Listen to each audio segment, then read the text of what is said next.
Hey guys, it's Hunter from CodeBuddy. Wanted to take a second to record a quick video here. We recently released our brand new platform. A lot of folks are excited about it.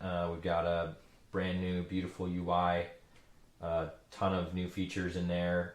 Definitely recommend you check it out at CodeBuddy.com. I'll drop a link in the description. But we've had a lot of requests for kind of just a end-to-end walkthrough video on what it looks like to take a task in your software backlog and request a code kit for it. What does that look like? How much time does it take? What can I kind of expect to get back out of it? So wanted to take the chance here and just record a kind of a walkthrough from start to finish on a software task in our backlog and kind of what that looks like with CodeBuddy. So the task that we're going to do here is one we've actually done it already, so I can show you the code kit output. But the task is we have attachments that we need to be able to store in some sort of blob storage or long-term storage. We use Azure, so we're going to use Azure Blob Storage. And as you can see here in the description, we need to keep the link secure. I think we should use shared access signatures. So let's go ahead and step through how we can do that using CodeBuddy. So I'll go ahead and log in.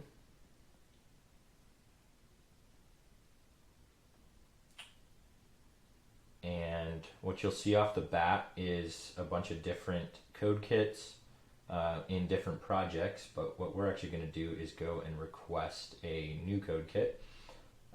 Everything is associated with a tech stack. That's part of how the CodeBuddy AI works.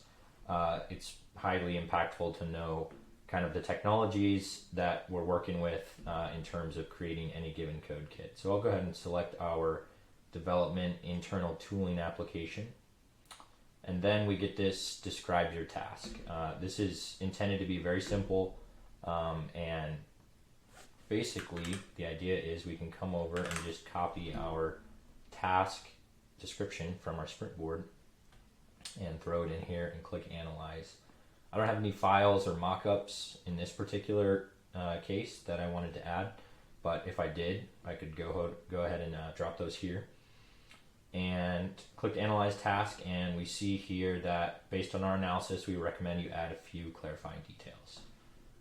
So this is intended to kind of give some more definition around what definition of success looks like for a code kit and how CodeBuddy can best help you crush your tasks. So what image types and what maximum file size do you anticipate to support in blob storage? We do not have a list of supported image types or a maximum size. Use your best judgment. Do you have an Azure account set up with a blob storage account created, or do you need help setting that up? Do you have Azure and blob storage already set up? And are these images associated with any specific functionality in your application, and how are you planning to use the shared access signatures? Purposes of this code kit, no specific functionality other than uploading shared access signatures will be used to ensure security of links. So once we go ahead and do that, we've kind of described our task, we've gone through the original task description and answered some questions, then we will get a number of suggested code kit definitions. So a couple of different options here. Show me how to create a function using the Azure SDK and .NET 6. So you'll notice I didn't actually explicitly say that in the task description that we use .NET 6, but that's part of my tech stack for the app that I selected. So I'm going to go ahead and do this one. It's a little bit more what I was looking for.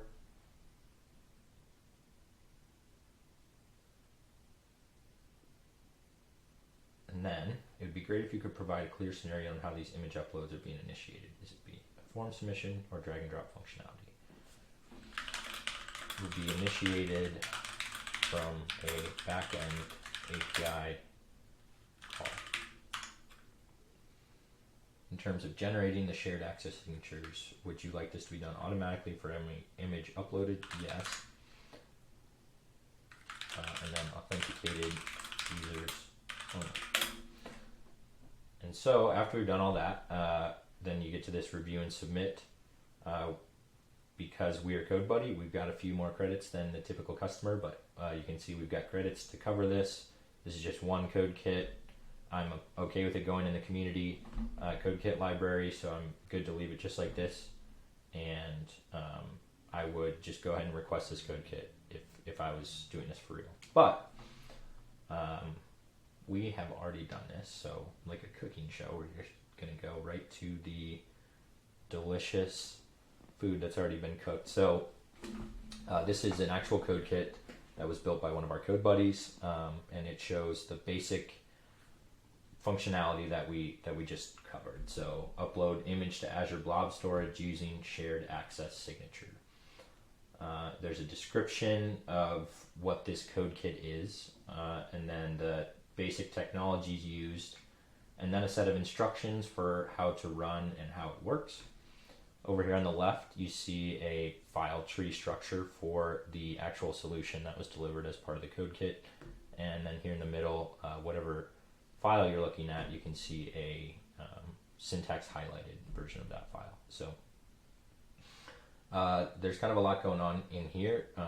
So if you're curious, if you want to dig deeper into how these kind of things work, again, recommend you go to CodeBuddy.com, sign up. We've got a free tier account that you can come in and look at any of these community code kits. But what exactly does a code kit look like once it's running on my machine? So in this case, I would just go ahead and download this as zip here. I've already done that, so I'll just open up the file. And following the instructions over here on the right, I need to get the code kit up and running, create your own blob storage account. I've already done that.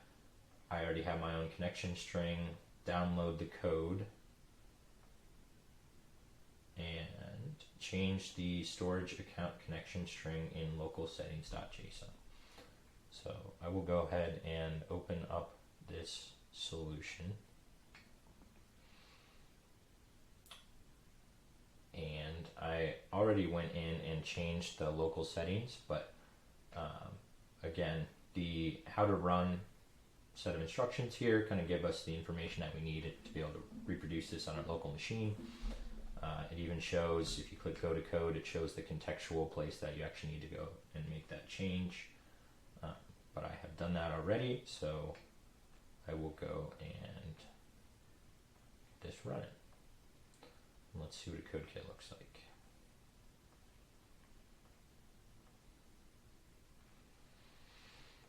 So I click play on the blob uploader,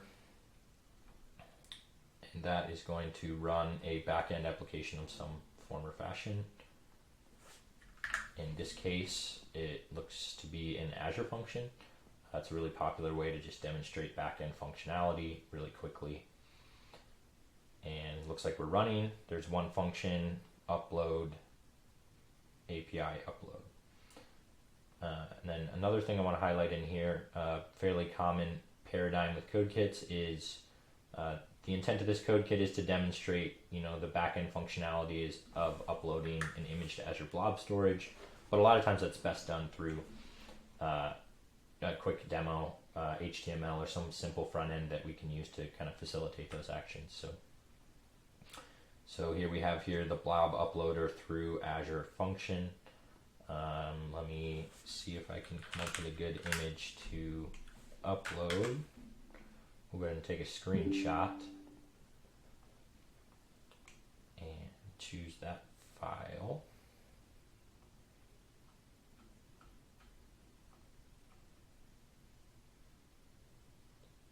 And then upon choosing that file, it populates here with the JSON response from the Azure Blob Storage SDK, as well as the image preview, and the SaaS URI that we were talking about using to secure access to the image is right there. And so we can actually go and hit that live, and you can see we get that screenshot that we just uploaded through the demo app. So real simple example, not a lot of code needed to actually facilitate this sort of operation, but for someone who doesn't have the time to go and research all of the different idiosyncrasies of Azure Blob Storage, or I just rather have someone else do it while I work on something more internal to my company, this is a great way to get up and going in very little time.